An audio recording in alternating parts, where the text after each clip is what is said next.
In pre-industrial societies, most of the population lived in villages. This was true of India as well.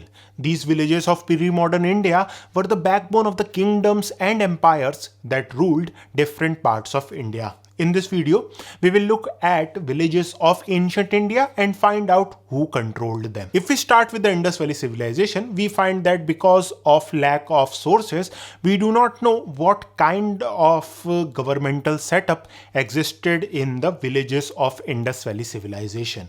But it is true that most of the settlements of Indus Valley Civilization that we have found till now are villages. So from this, it is quite certain that the villages of Indus Valley Civilization played an important role in the Indus Valley civilizational society. Now, when we move to the Vedic period, things are much clearer thanks to the Vedic literature. In the Vedic literature, we find that there is a term called Gramani. Gramani is the term which most scholars believe was used for the village chief of Vedic times.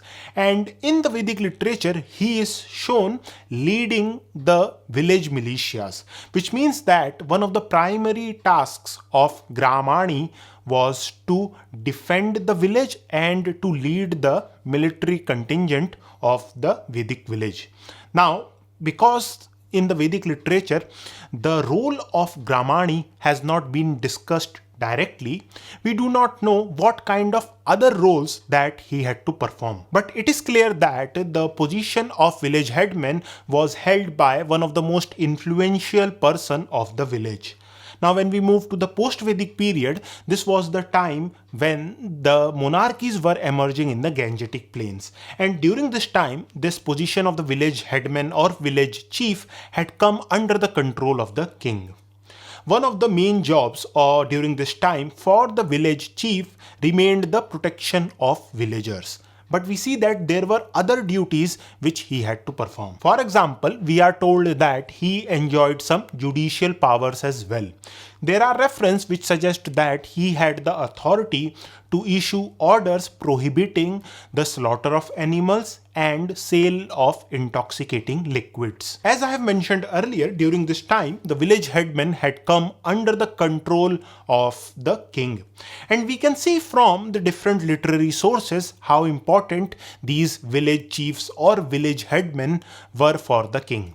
For example, in Mahavagga, which is one of the oldest Buddhist texts, we are told that the Magadhan king Bimbisar held an assembly of 80,000 Gammikas. The term Gammika here has been used for the village superintendents, which basically means that these were village chiefs.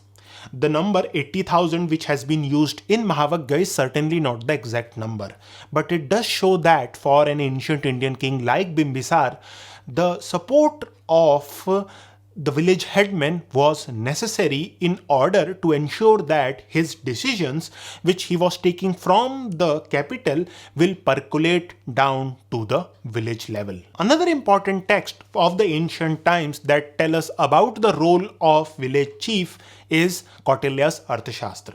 In Kautilya's Arthashastra, we can clearly see that the office of village or the position of village chief was under the control of the king. Kautilya uses different terms for the village headman.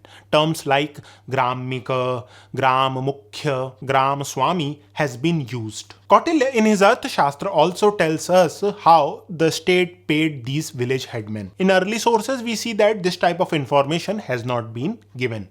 Kautilya, on the other hand, tells us that the state granted rent-free land to the village headmen.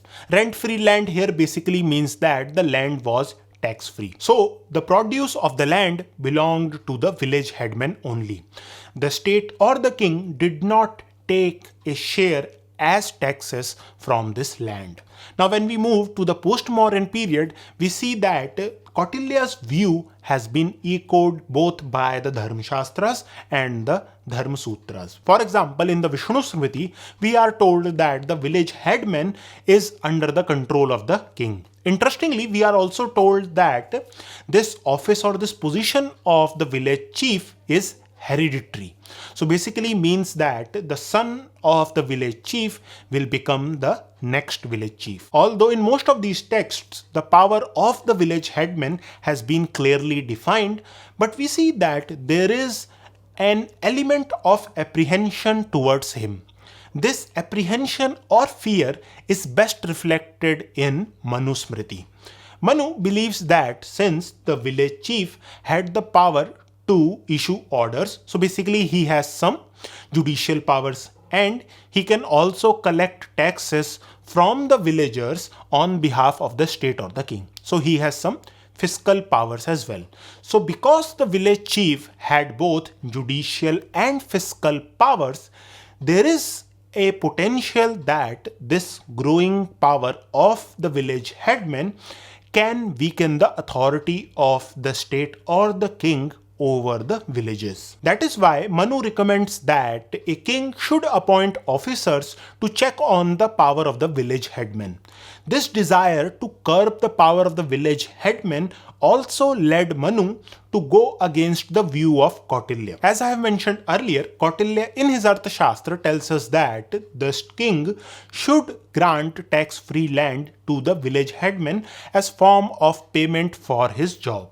But Manu opposes this, and this opposition of Manu can be justified in one sense that by giving tax-free land to the village headman, it will ensure that less tax will be collected from the village. The second problem with giving rent-free land to village headman is that since the office of village headman is hereditary, it will create little patches of spaces where the authority of the state would not penetrate.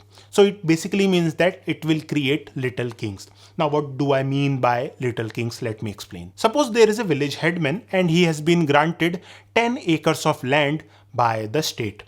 This land is tax-free. One of the child of this village headman will become the next village headman because the office of the village headman is hereditary. And he will also get some tax-free land by the state. So in couple of generations, we will see that a large area of the village will come under the authority of the village headman, and this area will be tax-free. So the state will have no authority over it.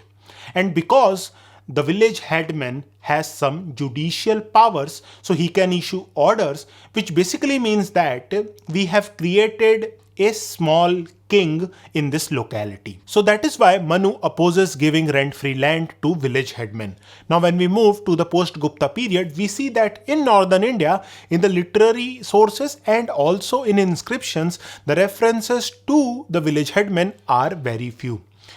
Can we say that during this time there were no village headmen in the governmental structure? This is certainly not true because there were.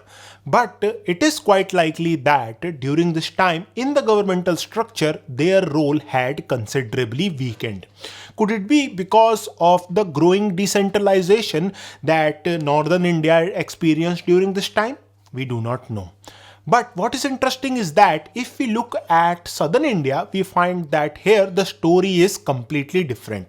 For example, in the Rashtrakuta inscriptions, village headmen appear quite often. And if we move to the Chola period, we see that the Chola administration, the role of village headmen in the Chola administration was quite immense. So we are seeing that in northern India, the references to village headmen in inscriptions and literary sources of this period are decreasing, whereas this is not the case in southern India.